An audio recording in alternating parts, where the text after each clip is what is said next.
लोकसभेसारखा दारका नकार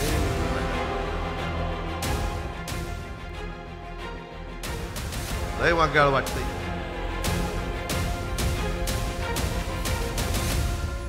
मी या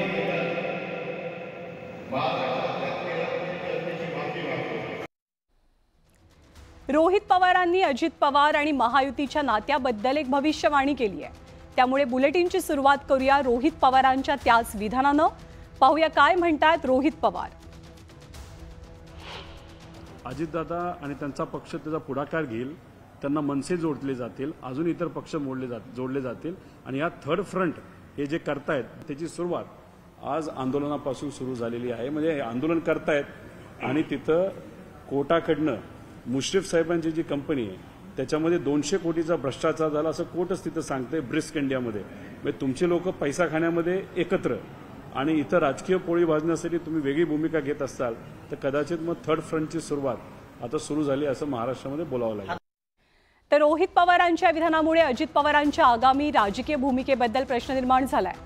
स्ट्रेट आणि थेट बोलणारे अजित पवार सध्या मित्रपक्षांच्या विरोधात भूमिका घेत आहेत का याची चर्चा रंगतीये. याला कारणीभूत ठरतात गेल्या काही दिवसातल्या अजित पवारांच्या भूमिका. दादांच्या पेहरावासोबतच दादांच्या वागण्या बोलण्यात झालेले बदल अनेकांचं लक्ष वेधून घेतात. अजित पवार बदलतायत का? अजित पवार खरंच युती विरोधात भूमिका घेत आहेत का? दादा विधानसभेला वेगळी चूल मांडण्याच्या तयारीत आहेत का? रोहित पवार म्हणतात तसं अजित पवार महायुतीतनं बाहेर पडणार का याचा आपण आढावा घेणार आहोत. छत्रपती शिवाजी महाराजांचा राजकोट किल्ल्यावरचा पुतळा कोसळला आणि विरोधकांनी एकच रान उठवलं. राज्यभरात आंदोलनाची भूमिका घेतली, निदर्शनं झाली. येत्या रविवारी महाविकास आघाडी गेटवे ऑफ इंडियावरती सरकारविरोधात जोडे मारो आंदोलनही करणार आहे. पण या सगळ्या आंदोलनात आजच्या एका आंदोलनानं सर्वांचं लक्ष वेधून घेतलं. हे आंदोलन होतं सत्तेमध्येच असलेल्या अजित पवारांच्या राष्ट्रवादीचं. शिवरायांचा पुतळा कोसळल्याप्रकरणी आज राज्यभरात राष्ट्रवादीनं मूक निदर्शनं केली, आंदोलनं केली आणि चर्चा रंगली अजित पवारांच्या वेगळ्या भूमिकेची. तर पुतळा कोसळण्याच्या घटनेवर मुख्यमंत्र्यांनी वाऱ्याच्या वेगामुळे पुतळा कोसळला अशी प्रतिक्रिया दिली. तर देवेंद्र फडणवीसांनी या प्रश्नी अतिशय सावध भूमिका घेतलेली दिसली. पण अजित पवारांनी कोणतंही स्पष्टीकरण न देता महाराष्ट्रातल्या 13 कोटी जनतेची थेट माफी मागितली. अजित पवारांच्या माफीच्या भूमिकेची सध्या चांगलीच चर्चा रंगली आहे. उपमुख्यमंत्री म्हणून सांगतोय मी याबद्दल महाराष्ट्रातल्या 13 कोटी जनतेची माफी मागतो. ही युगपुरुष छत्रपती शिवाजी महाराज हे आपल्या सगळ्यांचं दैवत आहे आणि त्या दैवताचा पुतळा त्या पद्धतीनं असा वर्षाच्या आत त्या पद्धतीनं ते नादुरुस्त होणं किंवा पडणं हे सगळ्यांना धक्का देणारी बाब आहे. त्यांच्या पुतळ्याच्या बाबतीमध्ये जी घटना घडली, काही जण म्हणतात हे अमक्यानी काम केलं, नेव्हीने केलं, कोण म्हणते PWD केलं, कुणीही काम करू देत. चूक ती चूकच आहे, त्याला अजिबात माफी नाही. ते कोणी दोषी असेल, तो अधिकारी असेल, तो कुणी असो, त्याला माफी नाही. त्याचा संपूर्ण तपास करून त्या संदर्भात दोषीवर अशी कडक कारवाई केली जाईल की पुढं 10 पिढ्या नाही सगळ्यांना देखील लक्षात राहिलं पाहिजे. तर चुकीला माफी नाही असं अजित पवार म्हणतात. तर आज अजित पवार गटाचे नेते अमोल मिटकरींनी छत्रपती शिवरायांच्या कपाळावरती शिल्पकारानं जखमीची खूण का दाखवली असा प्रश्न उपस्थित केला आणि वादात आणखीनच भर पडली. माझा त्या आपट्याला प्रश्न आहे की या जाणीवपूर्वक ही खोप असलेली प्रतिकृती तू का दाखवली? शिवाजी महाराजांचे जगभरात जेवढे पुतळे आहेत त्या कुठल्याही पुतळ्यामध्ये अशी डाव्या भुवईच्या वर डोळ्याच्या कुठेही खोप नाही. पण हे जाणीवपूर्वक दाखवलं गेलं. जाणीवपूर्वक चुकीचा इतिहास महाराष्ट्राच्या माथी मारला गेला.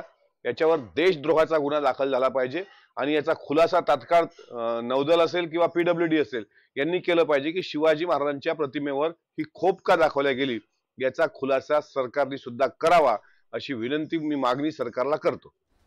तर अजित पवार आणि त्यांच्या नेत्यांनी पुतळा वादाच्या प्रकरणी घेतलेल्या काहीशा वेगळ्या भूमिकेमुळे अजित पवार वेगळा विचार करतायत का किंवा वेगळ्या वाटेवरती चालू पाहतायत का याची कुजबुजही सुरू झाली आहे.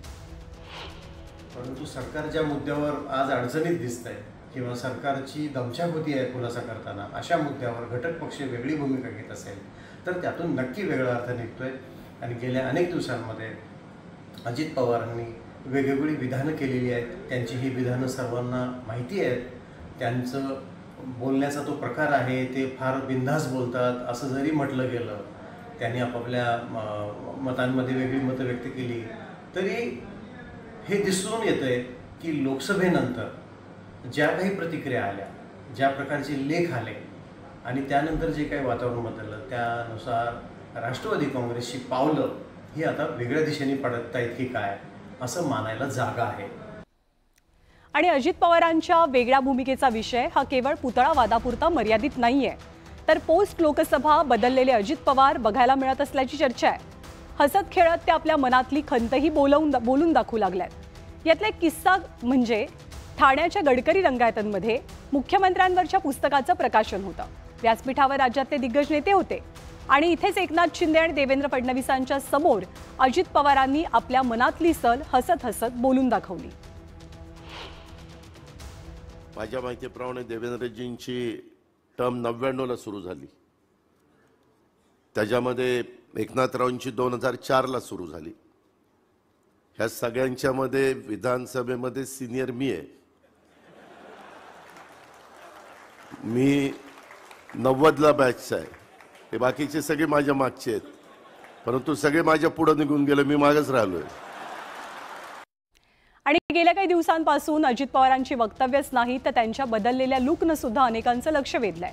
अजित पवारांचं गुलाबी जॅकेट चर्चेचा विषय बनलं. दादांनी राज्यभरात जनसन्मान यात्रेला सुरुवात केली.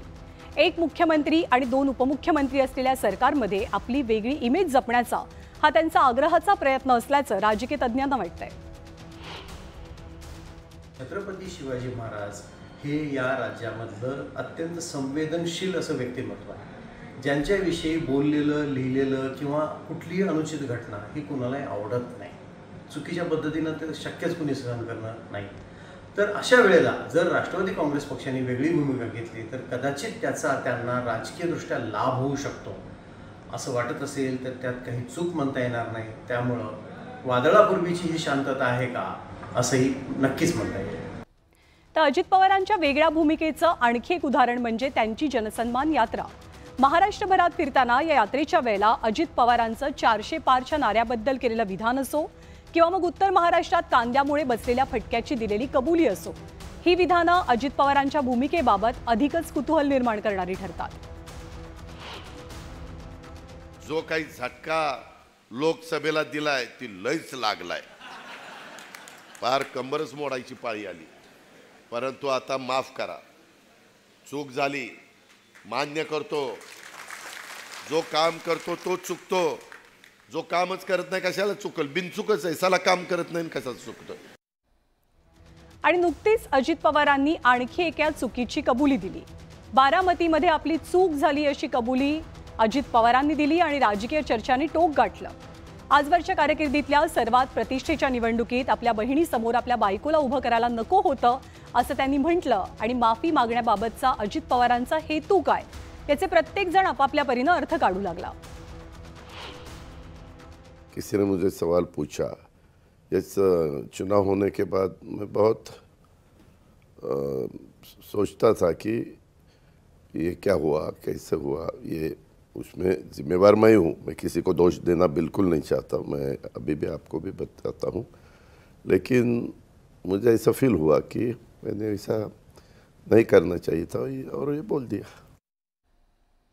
त्यामुळे नेहमीच सडेतोड असणारे, ठामपणे भूमिका मांडणारे, जे पोटात तेच ओठांवरती आणणारे अजित पवार त्यांच्या वेगळ्या भूमिकांमुळे चर्चेत आले. लोकसभा निवडणुकीत भाजपला बसलेल्या फटक्याचं मुख्य कारण अजित पवारांसोबतची युती असल्याचं बोललं जातं. ऑर्गनायझर आणि विवेकमधल्या लेखांमधनं तसा दावाही केला गेला. ज्या अजित पवारांवरती आजन्म टीका केली त्यांचाच प्रचार करण्याची वेळ लोकसभेत भाजपच्या कार्यकर्त्यांवर आली आणि ही बाब कोर मतदाराला रुचली नसल्याच्या चर्चाही जोर धरू लागल्या. लोकसभेनंतर आता अजित पवारांकडे असलेल्या विधानसभा मतदारसंघांवरनं भाजपची अडचण होऊ लागली आहे.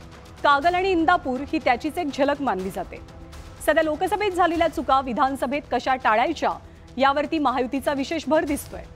अजित पवारांचा बदललेला अंदाज त्याचाच तर भाग नाही ना?